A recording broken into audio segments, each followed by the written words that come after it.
हम ये नहीं कहेंगे कि ईवीएम ये वगैरह बहुत बड़े स्तर पे सरकारी मशीनरी का इस्तेमाल हुआ है और हम निराश हैं, हमारे दिल टूटे हुए हैं।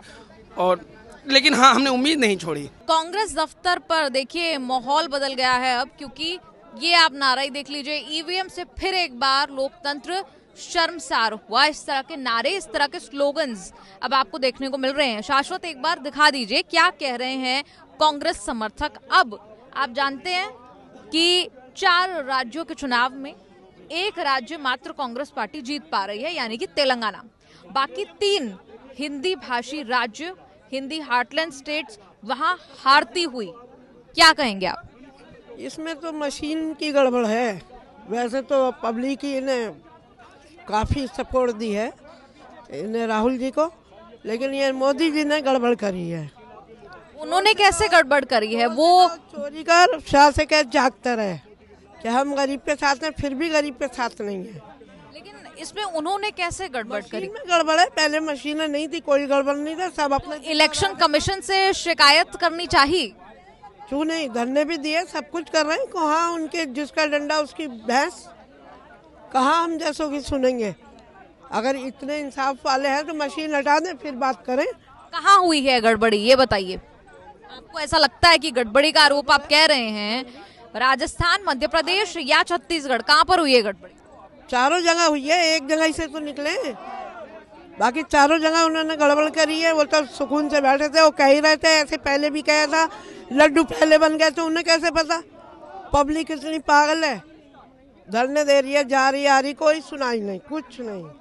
बस वो करेंगे जो उन्हें करना है। पहले वोट होते थे, डब्बे लेके भाग जाते थे, चलो उसमें पता चल जाता था। ये तो मशीन है, अंगूठा लगाओ, हाथ पे जाता उनके पास है, कमल पे। अच्छा, एक बात है कि जो हमने चुनाव के नतीजे देखे जो अब तक आए हैं, उसमें तेलंगाना में अच्छा खासा गैप है कांग्रेस की जीत में, और टीआरएस के सीटों में काफी अंतर है। इसके अलावा बात कर लें हम राजस्थान, छत्तीसगढ़ और मध्य प्रदेश की, तो वहां पर भी कांग्रेस पार्टी और भाजपा में कई ज्यादा अंतर है। आप उसे कांटे की टक्कर भी नहीं बोल सकते, आप ये भी नहीं कह सकते कि टफ फाइट दी है। क्या कहेंगे? और आप कह रहे हैं कि ईवीएम की गड़बड़ी है, ऐसा आरोप अक्सर लगता रहा है। किस मतलब आप काफी दावे से कह रहे हैं वो कि पाव रोटी हमारे हाथ में दे दी, बाकी 4 रोटी अपने आप खा गए, 3 टुकड़े खुद खा गए, वो हिसाब हो रहा है। क्या कहेंगे आप? जी, मेरा कहना तो ये है कि पहले हम हर जगहों पे जीत रहे थे, सब कुछ सही था, उसके बाद अचानक ही रिजल्ट्स में सब चेंजेस आए हैं। हम खुद शॉक्ड हैं कि ऐसा कैसे हो सकता है। बहुत टाइम पहले से हम तैयार थे इसके लिए कि हम 4-5 जगहों पे हम ही जीतेंगे, कांग्रेस ही पार्टी आएगी, लेकिन पर अचानक से ये ड्रास्टिक चेंज आया, जिससे हम अब किसी को दोष दें, किसको बोलें? ईवीएम को बोलें, ईवीएम को दोष दें, अपनी गलती बताएं, या किसे दोष देना यहाँ पर ठीक है? आपको लग रहा है कि ईवीएम की गड़बड़ी है, लीडरशिप से कोई गलती नहीं हुई, या फिर नेताओं के काम में कोई कमी रही हो, या उनके दावों में, उनके प्रोमिसेस में कोई कमी रही हो? आप कह रहे हैं कि ईवीएम ही गड़बड़ है तीनों राज्यों में? तीनों राज्यों में हो सकती है ईवीएम गड़बड़? नहीं, बेसिकली क्या है कि मेरे हिसाब से पब्लिक को ट्रस्ट नहीं हो पा रहा है। हमारे प्रोमिसेस और हमारा काम एकदम सही है, और बस लोगों को ट्रस्ट नहीं हो पा रहा है, वो लोग ट्रस्ट नहीं कर पा रहे, शायद यही वजह है।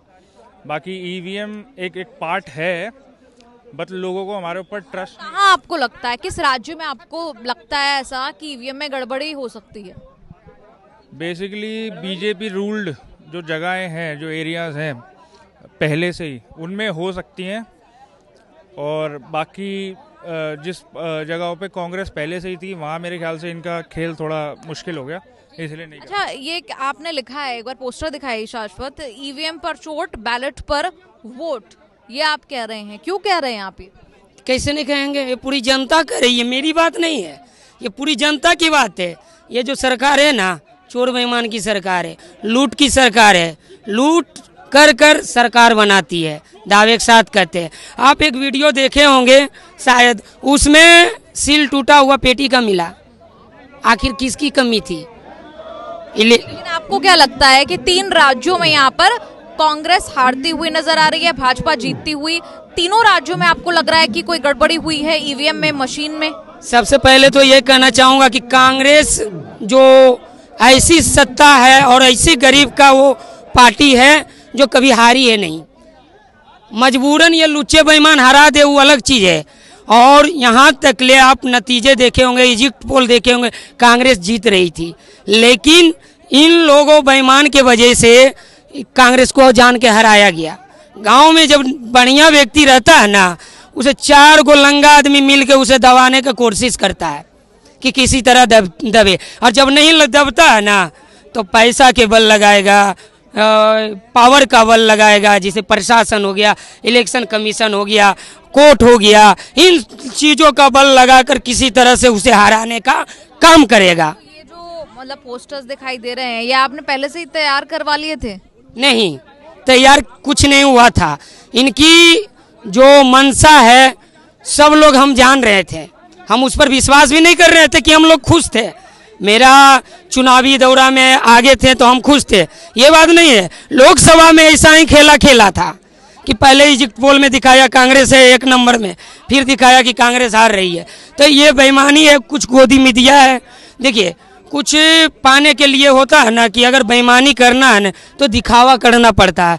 तो कुछ मीडिया को अपने एक्टिव करके, मतलब अपने पास रख के ये दिखाना चाहते हैं जनता की कांग्रेस जीत रही, इससे कांग्रेस में उत्साहित हो जाएंगे लोग, कुलमंगन होगा। उसके बाद धीरे धीरे इसको गिराने की कोशिश करेंगे, तब क्या होगा जनता में कि एक मैसेज आएगा कि नहीं, मैं तो बेईमानी नहीं किया हूँ, ये हकीकत में मोदी जी और उनके लोग जीत रहे हैं। आप ये बताइए कहाँ से आए हैं आप?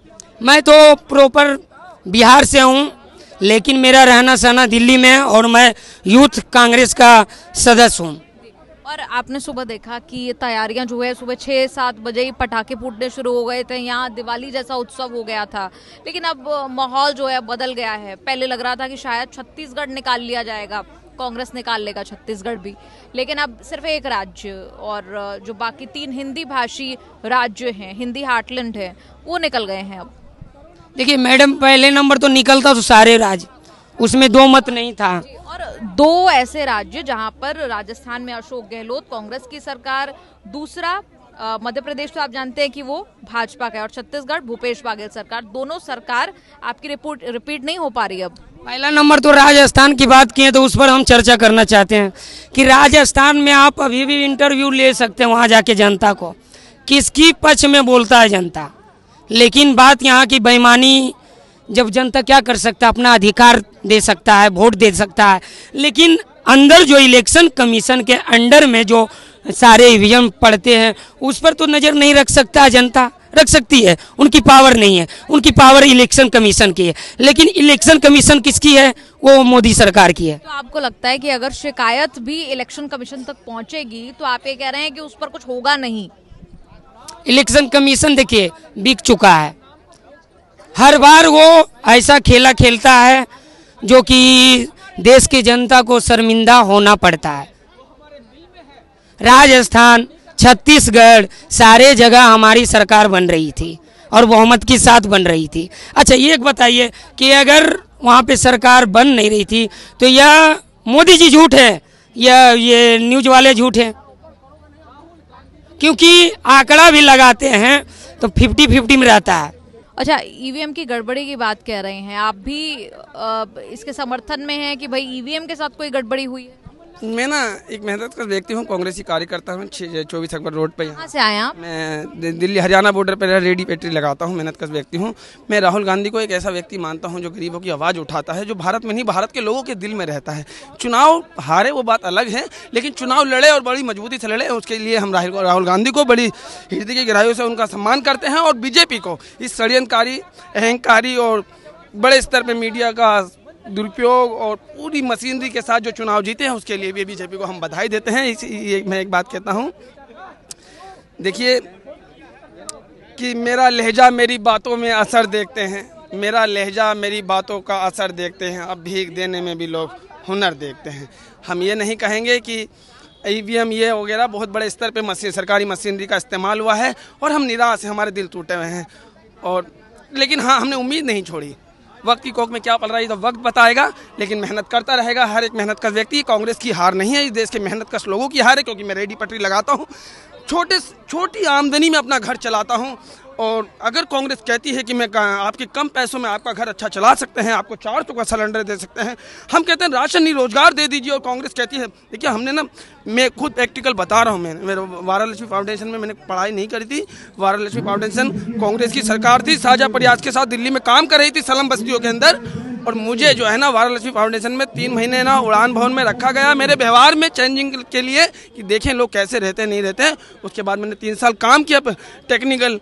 तो कांग्रेस, हम स्लम में रहते थे, अक्षरधाम मंदिर वाला जो नया नवेटा मोड़ बना वहाँ हमारी झुग्गियाँ थी, वो तोड़ के हमें दिल्ली के बिल्कुल कोने में जगह दी गई, वो कांग्रेस का ही था। तो कांग्रेस में उम्मीद रखता है एक गरीब आदमी, और इतने बड़े स्तर पे जो सीटें आई हैं, बेशक सरकार नहीं आई, तो उसमें गरीब आदमी का बड़ा सपोर्ट है। आपके लिहाज से अच्छी बात यह कि तेलंगाना में जहां पर एक कर्नाटक जो है आप पहले जीत चुके हैं, कांग्रेस जीत चुकी है, अब तेलंगाना जो आपके पक्ष में आप सत्ता में फिर से। दीदी आप पत्रकार हैं, आप पढ़े लिखे लोग हैं और दुनिया को बहुत बारीक तरीके से जानते हैं। मेरा नाम मोहम्मद इरफान है।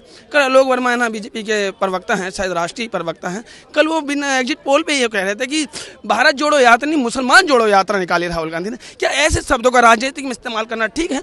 क्या मेरा यश और स्वाभिमान नहीं है? क्या हर बात पे मुझे जो है मुझे जलील किया जाएगा? क्या मैं इंसान नहीं हूँ? क्या मेरे अंदर इस ठंडे गोश्त में गर्म खून नहीं दौड़ता? क्या मेरे आंखों में पानी नहीं है?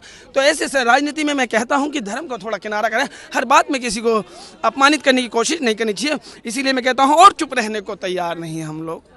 दीवार इंसान है, दरो दीवार नहीं है हम लोग। धूप और छांव का जादू ना चलाओ हम पर, चढ़ते सूरज के प्रस्तार नहीं हम लोग। हमसे जिंदा है जमाने में तमद्दुन का निज़ाम, हमसे जिंदा है जमाने में तमद्दुन का निजाम, मुर्दा तहजीबों के आसार नहीं है हम लोग। जिन्हें किरदार का मखूम बताया हमने, वो कहें कि साहिब किरदार नहीं है हम लोग। जाओ तारीख के और आग पलट कर देखो, फिर ये कहना कि वफादार नहीं है हम लोग। समझ रहे हैं? तो हमारे भी कुछ जज्बात हैं। हम अब्दुल कलाम अभी क्या महसूस कर रहे हैं? जज्बातों की बात कर रहे हैं, सच बताइए, जज्बात क्या हैं इस वक्त? बहुत निराश हूँ। 200 रुपये मम्मी से लेके सुबह आया था, 50 रुपये का डीटीसी का पास बनाया था, यहाँ आके चाय पी, और जब टीवी देखा तो एक मोतियों की तरह बिखर गया। और फिर भी ठीक है, आप लोगों से बात करी कि देश के सामने कुछ कहा जाए, लेकिन हकीकत में बता नहीं सकते कितना दुख है। हम बिखर गए। कुछ लोगों में अपने अपने शौक़ हैं, हमारे अंदर भी यही शौक़ है कि हाँ, हम चाहते हैं कि अस्पतालों में ऐसा कोई ना हो जो बिना दवाए मर जाए, कोई नौजवान ऐसा ना हो जो बिना रोजगार है, कोई भी बंदा ऐसा ना हो जो रोटी के लिए भी संघर्ष करे। आपको क्या लगता है कि ऑडी और BMW के जहाँ शोरूम हैं, और क्या वहाँ आजकल लोग रोटियों के लिए संघर्ष नहीं कर रहे हैं? उसके बाहर की दुनिया अलग है। आप 5 स्टार में बैठ के अब बीपीएल राशन कार्ड पे चर्चा करेंगे तो ये बात बनेगी नहीं।